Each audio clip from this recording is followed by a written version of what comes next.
aqui ao meu lado o professor Pedro Cortes, ele que é nosso analista em clima e meio ambiente, para a gente falar sobre o que está acontecendo justamente em Minas Gerais, de onde Daniela Malman trazia para a gente as informações. Minas Gerais enfrentou fortes chuvas nos últimos dias. Durante esse fim de semana, um temporal castigou principalmente as cidades de Ipatinga e Santana do Paraíso, cidades muito afetadas com deslizamentos de terra. Professor Pedro Cortes, bom dia. Bom dia. Falamos nesse momento em pelo menos 11 mortos por conta dos deslizamentos de terra nessas duas cidades. Também há nesse momento um trabalho da Defesa Civil, porque já choveu mais durante a madrugada e chove nesse momento na região de Ipatinga. Primeiro, professor, olhar para o que aconteceu. Temos dados que indicam um volume de chuva impressionante nessa região de Minas Gerais. Veja, nós temos uma primeira arte que nos ajuda a entender, uma imagem de satélite que vai nos ajudar a entender o que está acontecendo. Antes que ela chegue, já vou colocando aqui. O que se estabeleceu é o que os meteorologistas chamam de zona de convergência do Atlântico Sul, que é nada mais do que essa umidade que vem da Amazônia, ela cruza, né, os ventos levam ela para a região central do Brasil e ela se cruza com uma frente fria. Então você tem a umidade, a frente fria e a chuva se forma.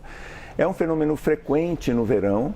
Acontece algumas vezes durante o verão, só que ele tem se tornado mais intenso face às mudanças climáticas.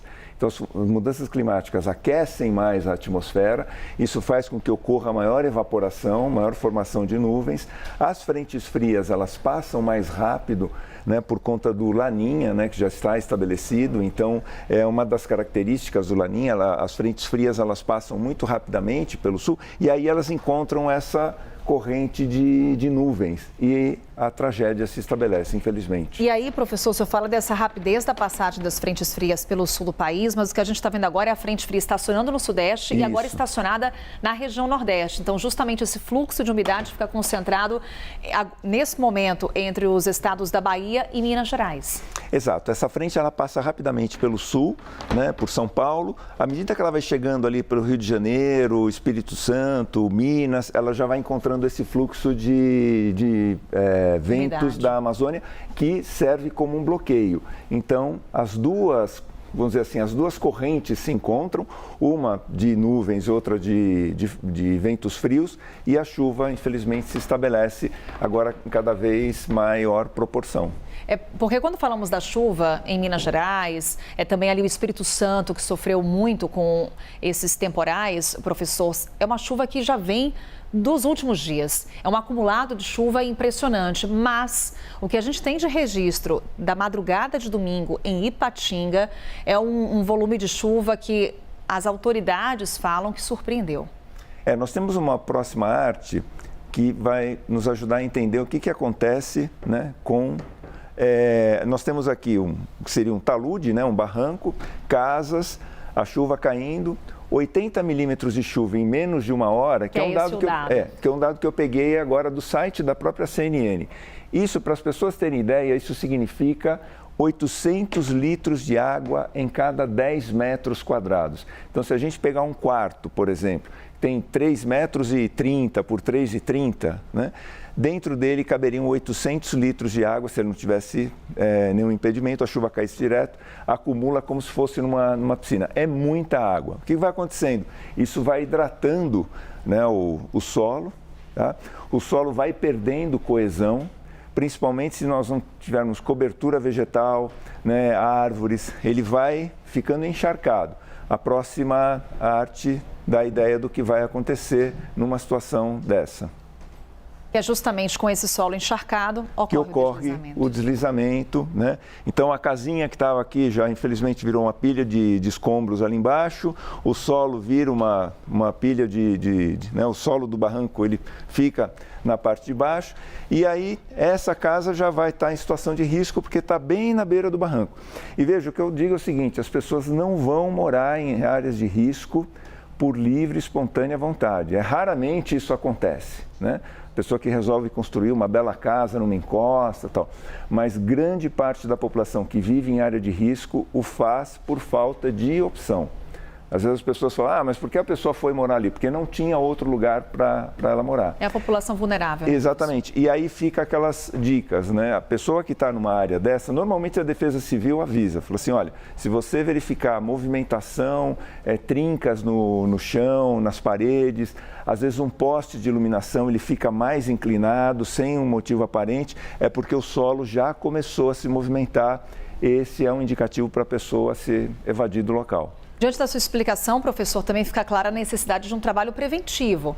Porque Sim. Quando você observa aqui as imagens e ilustrações que o senhor nos traz, a gente consegue perceber quando se trata de uma área mais vulnerável. Então, nós temos uma próxima arte que mostra um rio numa situação, né, já de alagamento, lembrando, né, 80 milímetros dá os 800 litros em cada 10 metros.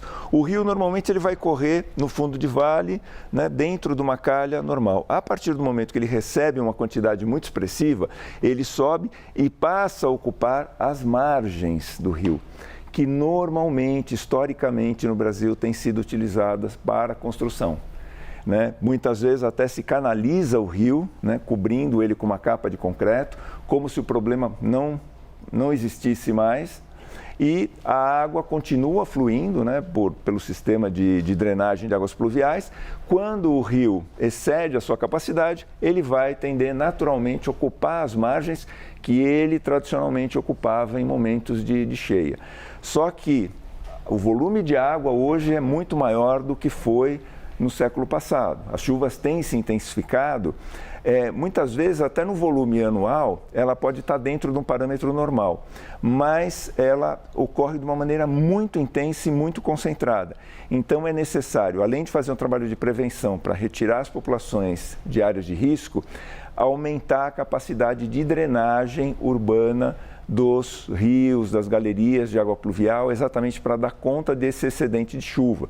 Né, criar áreas permeáveis, né, onde a água da chuva possa penetrar, calçadas permeáveis, para que essa água não corra diretamente para as galerias de água pluvial. Então, há uma série de técnicas já amplamente conhecidas que podem ser utilizadas e serão cada vez mais necessárias face a essas mudanças que a gente tem verificado no clima. Ou seja, são ações conhecidas e que podem ser adotadas para evitar tragédias como essa que a gente está acompanhando lá em Minas Gerais. E aí, professor, para a gente encerrar a nossa conversa sobre esse tema, porque daqui a pouquinho o professor Pedro Cortes volta para conversar conosco sobre outro assunto. Quando a gente olha para Minas Gerais, para essa região do sudeste do país, que está sendo castigada por essa chuva forte, também registro de chuva muito intensa na região nordeste, no estado do Sergipe, a confirmação já de 2 mortos em consequência de transtornos provocados pelos temporais. O que a gente pode antecipar para quem está nos acompanhando em termos de volumes de chuva? Essa zona de convergência que o senhor coloca para a gente, esse corredor de umidade, ele tende a se intensificar nos próximos dias ou começa a perder força? Não, ele pode voltar. Ao longo do verão, ele tende a arrefecer ao longo dos próximos dias, mas ele pode voltar. Essa é uma ocorrência normal no verão. E com o Laninha, a gente, resumidamente, podemos dizer o seguinte: as chuvas se deslocaram do sul para o centro-norte do país. Então, nordeste, área central do país, como Minas, Bahia, serão áreas muito impactadas pelas chuvas, ao menos nesse verão. Seguimos monitorando a situação lá em Minas Gerais. Hoje o governador estará por lá. Estamos com a Joana Teles, em Ipatinga, também acompanhando a situação, e ela nos relatava, voltou a chover por lá, choveu bastante durante a madrugada. Nesse momento as pancadas perderam a intensidade, mas tem alerta para deslizamentos de terra e alagamentos hoje de novo. Professor Pedro Cortes, daqui a pouquinho a gente volta a conversar aqui no Novo Dia. Até já. Vamos agora